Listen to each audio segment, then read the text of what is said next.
A Houston police officer with a cut on his head was being helped onto a stretcher while another hovered over the student. In the context of this passage, the word hovered most nearly means A. Remain poised uncertainly in one place between two states of being. I hovered between calm and excited.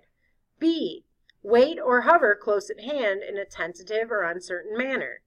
C. Remain in one place in the air. Or D. To hide and store away. 2. Seek and find. Why did Alan Pean come to the hospital in the first place?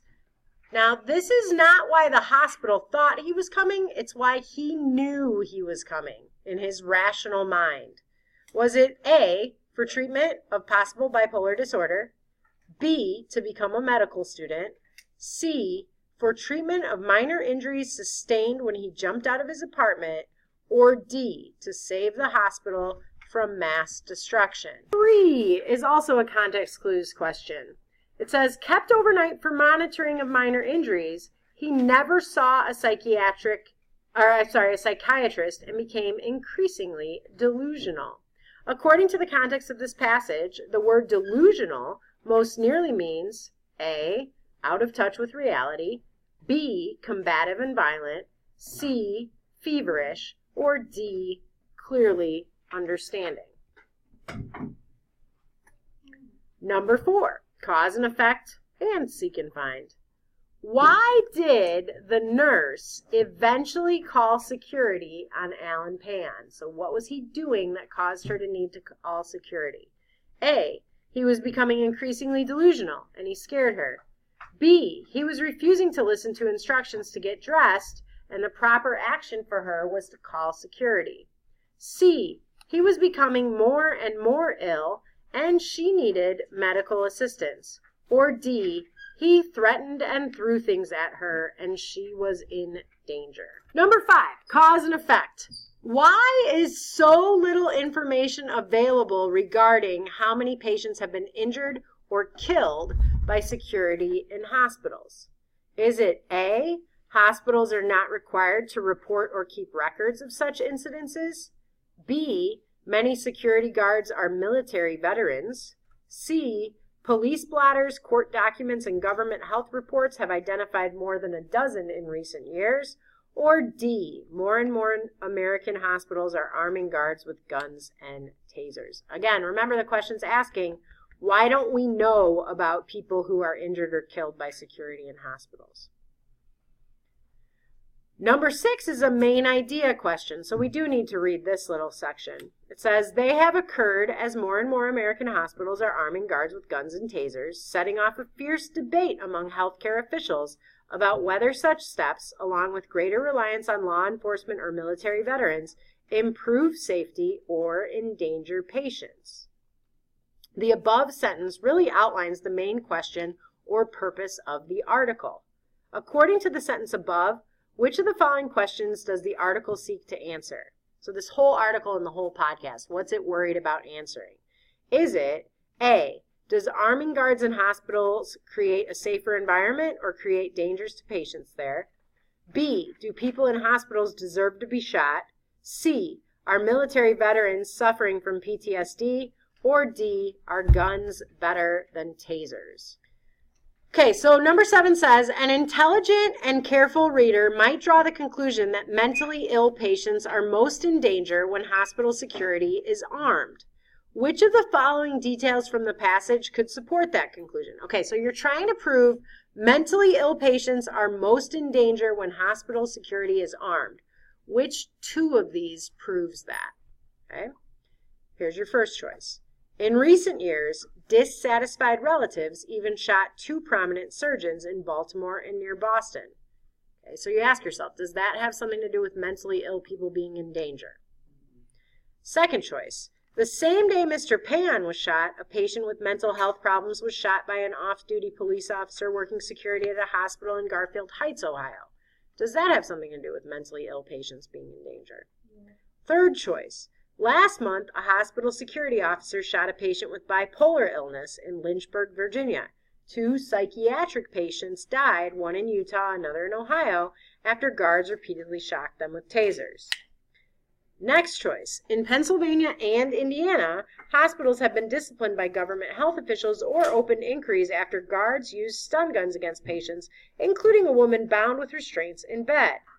Or, lastly, from 2012 to 2014, healthcare institutions reported a 40% increase in violent crime, with more than 10,000 incidents mostly directed at employees, according to a survey by the International Association for Healthcare Security and Safety.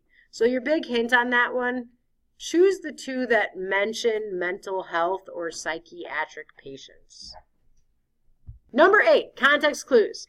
To protect their corridors, so on your study guide, that's the one with the star, 52% of medical centers reported that their security personnel carried handguns, and 47% said they used tasers, according to a 2014 national survey. In the context of the passage, corridors most nearly means A, hallways, B, guns, C, reputations, or D, people who work for them. Number 9 is a drawing conclusions question.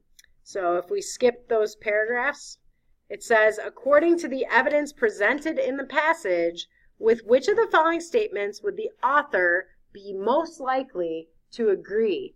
It's on the board if you can't find it on your study guide. According to evidence presented in the passage, which of these would they agree with? Is it A, the mentally ill are the most dangerous people and can only be controlled by threat of deadly force? B, officers who shot Alan Pean were murderers and will likely kill again? C, no one in America, including police officers, should be allowed to carry a gun?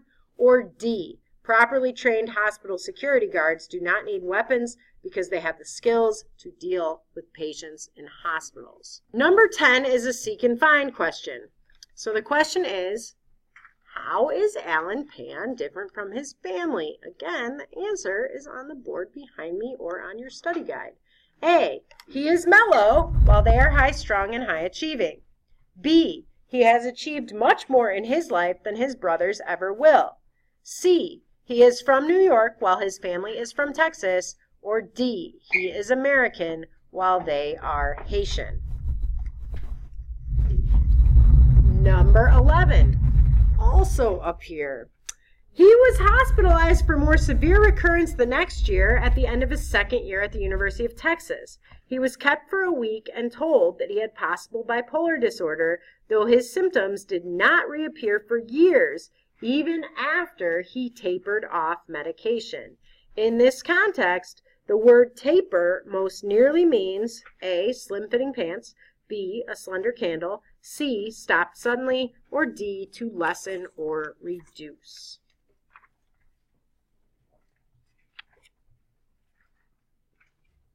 Okay, number 12, cause and effect. In this passage, it says that Alan Pean attended college but took breaks from time to time when he returned home and worked.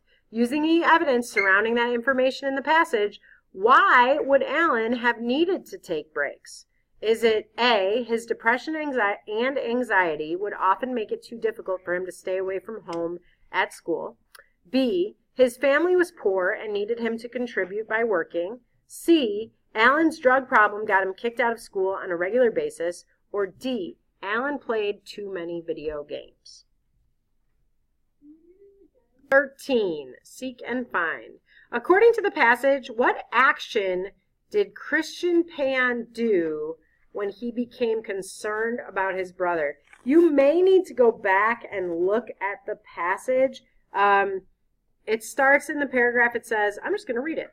On August 26th, he talked repeatedly on the phone with his parents and brothers who tried to calm him, but worried that he sounded disoriented. Christian had been concerned enough that he called the Houston police to do a welfare check on his brother at his apartment, though no one answered the door when officers arrived. Okay, so based on that, is it A, he told him to splash water on his face?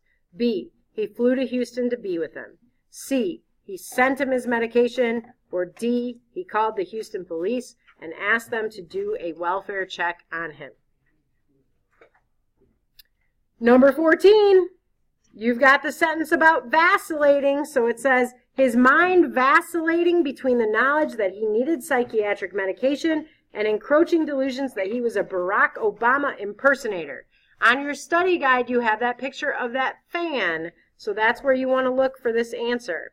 According to the context of the passage, the word vacillating most nearly means A, having a headache, B, staying steadily on one side or the other, C, focusing on nothing, or D, bouncing back and forth. And the very last question, number 15, identifying supporting details. A careful and educated reader might draw the conclusion that this article is written with a bias toward Alan Pean. In other words, the author of this article takes Alan Pean's side and paints him as totally innocent of any blame. Which of the following details shows this bias toward Alan's innocence? Pick the detail that makes Alan look really, really good. So, A, after a brief delusional episode in 2008, he was hospitalized for a more severe recurrence the next year at the end of his second year of the University of Texas. B, just days into the semester, though, he barely slept and found himself increasingly agitated and delusional. Or C, Alan, who had never been in any sort of trouble, is probably the nicest of us three, Dominic said.